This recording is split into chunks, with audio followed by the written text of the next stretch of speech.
Hi guys and welcome back to the Overline Football channel. Today's video is going to be on the Premier League Hall of Fame, and me and Harry are going to give our 6 names who we think should be in the Hall of Fame. First of all, Harry, 23 names on the shortlist. I'm going to say them all now for you. You're going to see it on your screen as well, but we might as well go say them to you anyway. They are Tony Adams, David Beckham, Dennis Bergkamp, Sol Campbell, Eric Cantona, Andy Cole, Ashley Cole, Didier Drogba, Les Ferdinand, Rio Ferdinand, Robbie Fowler, Steven Gerrard, Roy Keane, Frank Lampard, Matt Le Tissier, Michael Owen, Peter Schmeichel, Paul Scholes, John Terry, Rory Van Persie, Emmanuel Vidic, Patrick Vieira and Ian Wright. Not bad 23-man squad, that is it? We should have taken that for 23 man. We're going to pick 6 out of that list because the Premier League have said officially what they're doing is they're going to nominate 6. The next batch, obviously, Thierry Henry and Alan Shearer have already both been nominated already. Yes, I think they're probably the easiest 2 picks. Not bad picks, are they? I mean, what do you think? Do you think it was the easiest 2 picks? Well, I mean, the top goal scorer in Premier League history and basically the man who made the Premier League who it is today, I think, Thierry Henry. Basically, I think it was the 2 the showman. Easiest picks. I do think that, though, I just said to Jamie off camera, I think they should do it in sort of era order, if you know what I mean. So like the players that defined a certain era at the start of the Premier League, because you know majority of people who are voting on these now are people who haven't seen the likes of Tony Adams, Matt Le Tissier, Les Ferdinand, them sort of players play. So they're more likely to vote for the likes of Gerrard, Lampard, Scholes, etc. As we are, because we've seen them play and we've not seen these lads play. So I don't know how they judge it. It looks like it's a fan vote, doesn't it? It is a fan vote. It looks like you basically on the Premier League website, voting's closed now, but she voted for 5, I believe, 5 players. Six. Makes sense. It was 6. 6 players who you think should be in the Premier League Hall of Fame. So we're gonna go through our picks. The first of all, we said we're gonna do decade order, but it kind of works out perfectly anyway. Eric Cantona, obviously. Myself and Harry are both 20 years of age. We haven't seen Eric Cantona in a prime, but it doesn't mean we don't know anything about Eric Cantona. I mean, do you want to first of all say? Yeah, Eric Cantona was the first name for me, which is quite hard being a City fan, but City were nowhere near the conversation at that point. I think there was an era of Manchester United just before Eric Cantona came to the club where they were struggling. Right at the start of Ferguson's reign as Man United manager, which tells you how long ago it was. Obviously Ferguson was struggling for results. There's actually the stories that United fans didn't fancy him and wanted him sacked. And then Eric Cantona came from Leeds and completely and utterly transformed United with a bit of swagger, kicking power, a bit of karate. But no, just a transformational player, and I think a player that marks that decade in English football. And the reason why Manchester United was so dominant, I think Eric Cantona was central to I think as well, at that time, there was no other player like him in the slightest. You couldn't pick anyone else ever in the Premier League history that is exactly he has that fear factor. You know what, I'd compare him a lot to Thierry Henry. So like when Thierry Henry would be coming to your ground, you'd be like, I can't be bothered facing him today. I think Cantona would have had that same fear factor. We're trying to go in alphabetical order, but on like last names, we're going to try and go for. So this is what this was going down with. So the next player we've gone for our list is Rio Ferdinand. Rio, captain for Man United for many years, along with Emmanuel Vidic at the back for Man United. Basically, one of possibly the best centre halves the Premier League history has ever seen, even in the world possibly as well. He's renowned for his basically partnership with Emmanuel Vidic. I mean, I don't think anyone else could really break that partnership unless someone got injured. Man United basically wouldn't be the same without this man. I don't think personally. Anything else you got to say, really? I went with Rio because, as you said, he was one half of probably one of the best partnerships the Premier League will ever see. And personally, I think he was the better half. I like Vidic, and I understand why he's on this list, and he brought a proper brute side to defending. But I think, strangely enough, Ferdinand was a very rare occasion in the past of a modern day defender. He wasn't just a brute tackler. He was fantastic in the air. I thought he was really, really good on the ball. And we've seen how important that is for managers nowadays. Not so much in the past. So that's why I think Ferdinand was so unique. And as well, something that you've got to take into account with these lists: longevity. He was at Man United for a long time, and that sort of sustained success over that period it adds to his CV, because without any trophies I still feel like he was one of the best centre-halves the Premier League has seen in that decade. And he was part of the squad as well that helped Leeds go on that crazy European run. Yeah. In there, and he was very, very young at the time. For him to stand out, yeah, basically got him his move. Not saying. Well, that's what it was like in the past. As soon as, because United were that club, much like City are that club now. If there's a top talent in England and wants to win trophies, the move then was to Manchester United. It was, and that's why the likes of Rooney, for example, was another example of it. Sorry, that move to United from like another Premier League club.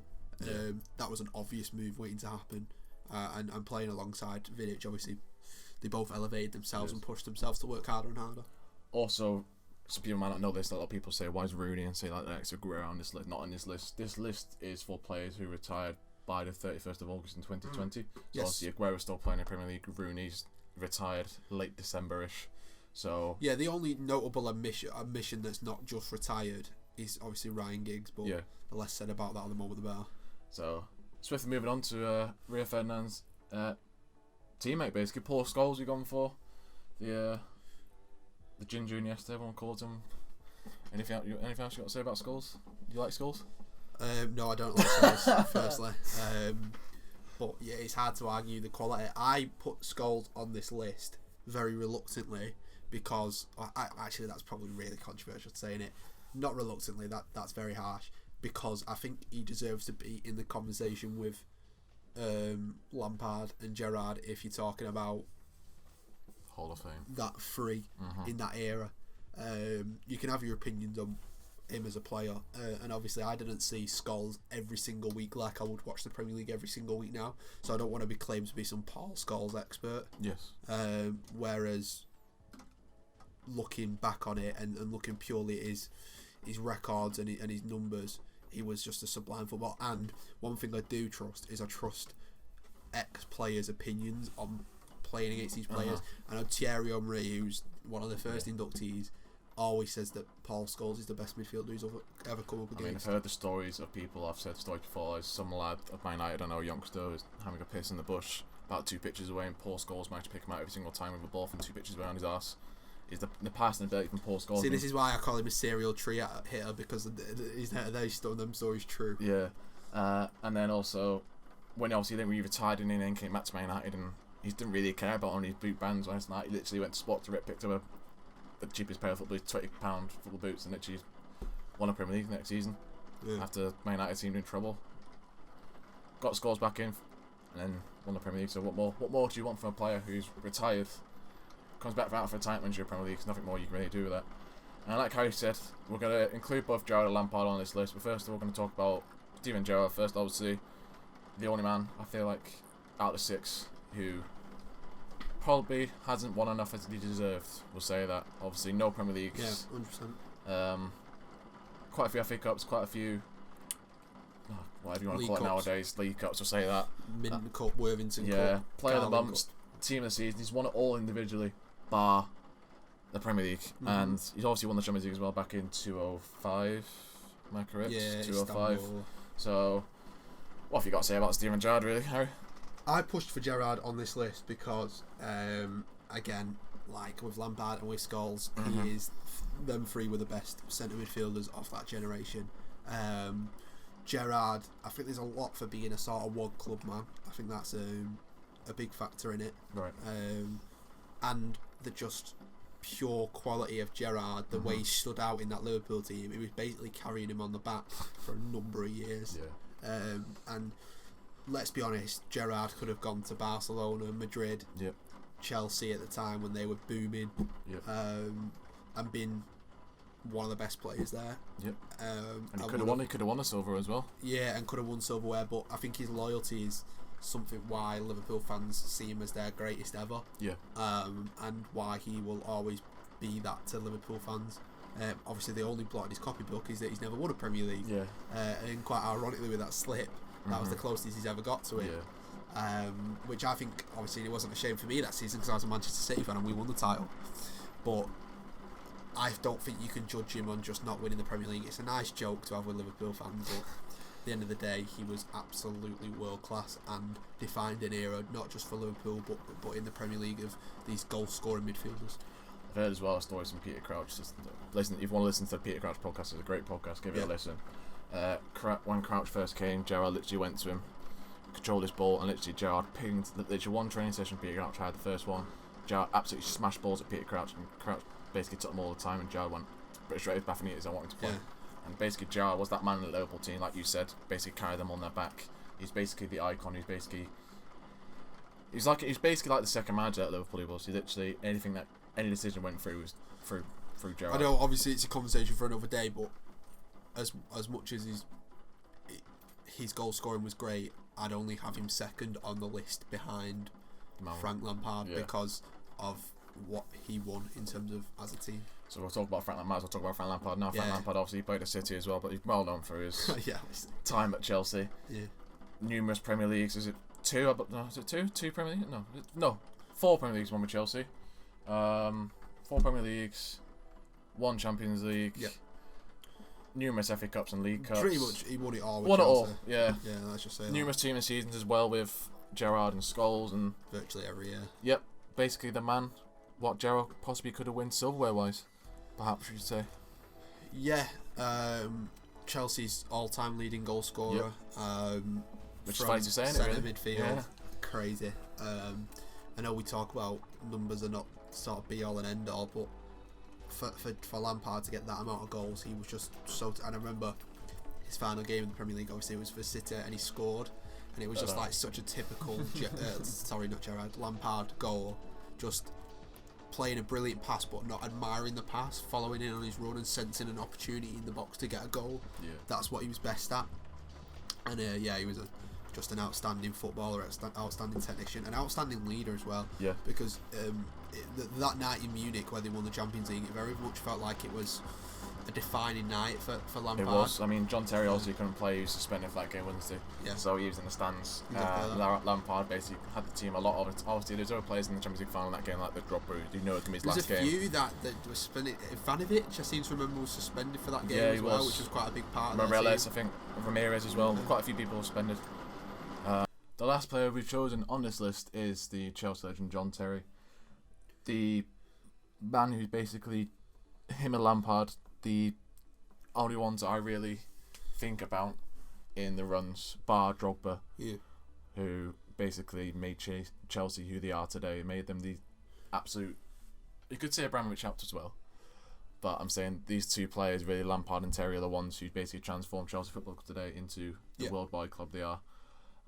Great, world class and a half, but he's very similar to Gerrard in the fact that I reckon if he left, he could have gone easily to Barcelona or Real Madrid if he wanted to.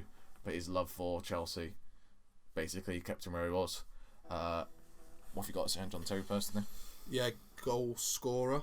Yes. Which is weird for a centre half. Captain, leader, legend, all that sort of stuff. Yep. But yeah, as you say, he was just a fantastic defender, and he's probably one of the first names on this list just for how he was the leader of that Chelsea domination in the early to late 2000s. Yeah. So there's not much you can say on him other than, well, what I can say is that he was there right at the start of it when Chelsea started to, and then when they dropped off a tiny bit, he stayed. There. That's what I'm saying. And then when Chelsea rose again, I think someone said the other day it was just like he was there for the title in the early 2000s, and he was there for the title in under Conte, not Conte, Mourinho, the second one? No. The Conte is the latest one. The one under Conte. In 2017, I could be wrong 18. I think you're right, 2017-18, because he retired in that season, didn't he? Because they won the league. Yeah, and he came off after the 25th minute. I think it's 26th, whatever number he is. That also automatically makes me not want to put him on this list. It's so Tim Pot. But yeah, that's what I'm saying. His longevity and what I'm trying to make out is that is his main factor and his main one of the main reasons why I've put him on this list for me. That is our 6 nominations from the sort list we're gonna go for. Obviously, there's a few that I think are unlucky to miss out. I wanted to really put Ashley Cole there because I think he's the best left back ever, personally. so that was hard to leave him out. But there is players in there, like I said, that defined eras that we didn't get to see, like Latis. I mean, me and you were just watching Latis goals then on YouTube, and just he was a joke, mate. Peter Schmeichel, obviously, goalkeepers really don't get the recognition they deserve. Which I'm personally surprised why Peter Cech's not on this list personally. He don't count as retired, does he? Because he's part of Chelsea's squad. Oh, yeah, you're right, actually, yeah. So he don't count as retired yet, but he will be sure for him. Obviously, we talked about Giggs before. But to be fair, you can make a case for every single one there. We've not mentioned the likes of Ian Wright, Patrick Vieira, Robbie Fowler, Owen, Kane, etc. I mean, every single one of them on there really deserves to. This is like you were saying at the start of the video. A lot of this now, the problem is, like, a lot of people who are watching Premier League now will vote for people in the most recent eras. I wouldn't be surprised if Van Persie's voted in, honestly, just because it's more recent. And you mentioned before that you were tempted to put Drogba in there. I'm a massive fan of Drogba. I feel like the way he played and basically how no, I don't think I've seen anyone else in Premier League like Didier Drogba before. So I was pushing for Drogba myself personally, but obviously we chose these 6. We personally think basically deserve to be in Premier League Hall of Fame. That when you think of obviously plus Henry and Shearer, these 8 I personally think are the ones who haven't retired yet anyway. Are the first 8 names you think of? Is a question for your prediction. Which player currently playing now? Take out Aguero because obviously he's leaving City. Which one player that's playing in the Premier League now do you think will end up in the Premier League Hall of Fame? Bruno Fernandes. Bruno Fernandes. I'll take it. Okay. Still currently playing the Premier League right now? Yeah.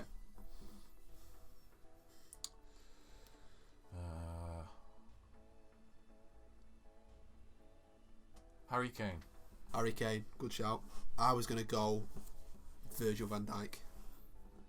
But Harry Kane, because he's going to probably break Shearer's record, and it's probably an easy pick. I thought for that question. Anyway, let us know. Let us know in the comments who you think will be inducted, and give us your 6 inductees, because that's from the 23-man shortlist. If you want to go and vote, it is on the Premier League website. But let us know in the comments who your 6 would be. So the 6, like we said, we're going to say now 6 we went for is Eric Cantona, Frank Lampard, Steven Gerrard, Paul Scholes, Rio Ferdinand, and Paul Scholes. Fucking, I'll do that again. So Eric Cantona, Frank Lampard, Steven Gerrard, Paul Scholes, Rio Ferdinand, John Terry. Those are the 6 we've gone for. Yeah. If you agree with our 6, let us know. If you disagree with our 6, let us know. Obviously, if you are a big fan of David Beckham and you feel like Victoria deserves a bit on this list as well, let us know. Anything you want, let us know. We all like hearing, obviously, on TikTok. There are quite a few people commenting on our videos recently as well, which we appreciate all your feedback for. Absolutely. And all the comments everyone says is much appreciated, so we can basically do more better videos with you guys. Obviously, the Euros coming up very soon. Very, very excited for the Euros. Premier League nearly ended. Man City are champions. Is that it? We happy? Yeah. See you later, guys.